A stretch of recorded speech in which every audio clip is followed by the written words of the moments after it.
During the autumn of 2008, EEDA, Thurrock Council and Thurrock Thames Gateway Development Corporation jointly commissioned a piece of work to determine the feasibility of investing public funds in a ports and logistics training facility as outlined in the Thames Gateway Economic Development Investment Programme. What I think are important about the aims and objectives of this project is really to bring together training, innovation and research for the whole of the supply chain industry. And I think that if we're going to attract young people into the industry, then we've got to make it more appealing. The initial challenge facing the Working Party was for all stakeholder groups to recognise that they each may have had different ways of measuring their own success. I think with all the work that's gone on here, it would be useful to summarise this, have the steering group meeting, and then feed that back to all the people that have been involved so far. So here's where we're at, here's where we're drawing the line in the sand. Now, have you got anything you want to add to that, take away or comment on? And also, I think, are you personally or your company or corporation prepared to get involved and to what degree? I think my involvement in going forward with this project on behalf of Thurrock Council would be to help it happen on the ground. I'd like to be involved going forward.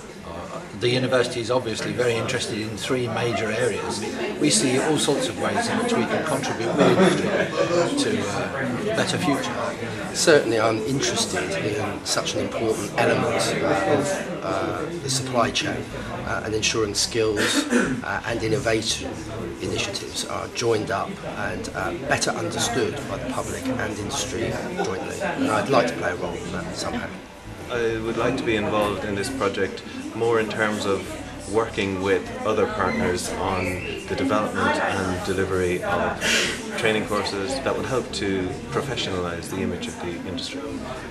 I think what I'd like to do is actually help to facilitate, because of my role within my company.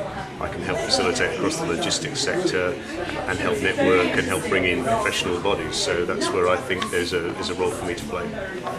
DP World will be inextricably linked to the project. We have a number of obligations on us to provide land for development to go ahead, and we will be looking to work with all of the stakeholders involved in the project in the best possible way we can. Here's something that isn't just some smoke and mirrors. Yeah. This is identifying a real need regionally and nationally, and this is what we want to do about it. And the message is that we can provide the network, the glue, if you like, between all these disparate requirements and opportunities to pull the thing together.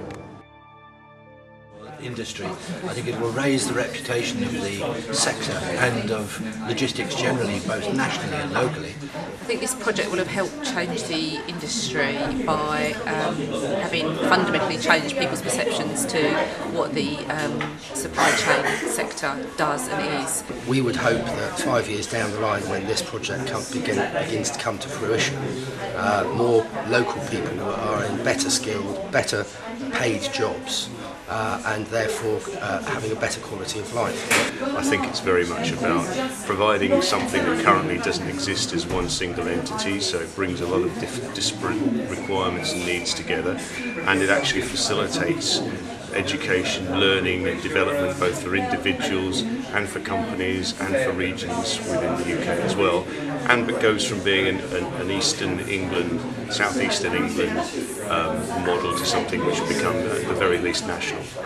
So many great things hopefully to come from the project. So I think it's a good opportunity, we shouldn't waste that. The project now needs to move forward, utilising an even wider support base and resources as it moves into the operational start-up phase.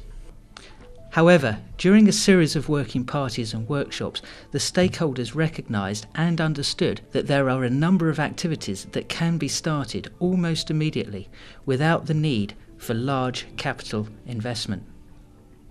By utilising the existing buildings constructively in the short term. The challenge faced is that of maintaining momentum and delivering results now.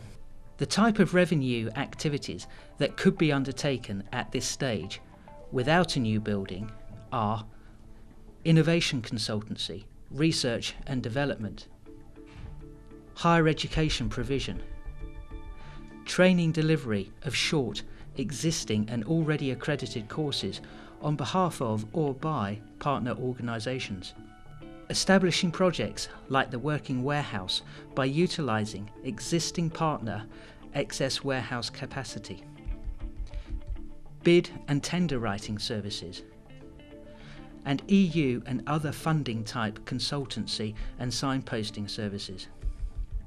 The opportunities going forward now are a combination of completing a capital funding business case and identifying additional funding opportunities, further developing the brand and raising aspirations amongst young people, encouraging them to join the industry out of desire, undertaking some of the revenue generating activities and courses that businesses are saying that they want now, working towards completing a National Skills Academy bid, and eventually delivering a wider supply chain management solution from manufacturing to retail and beyond.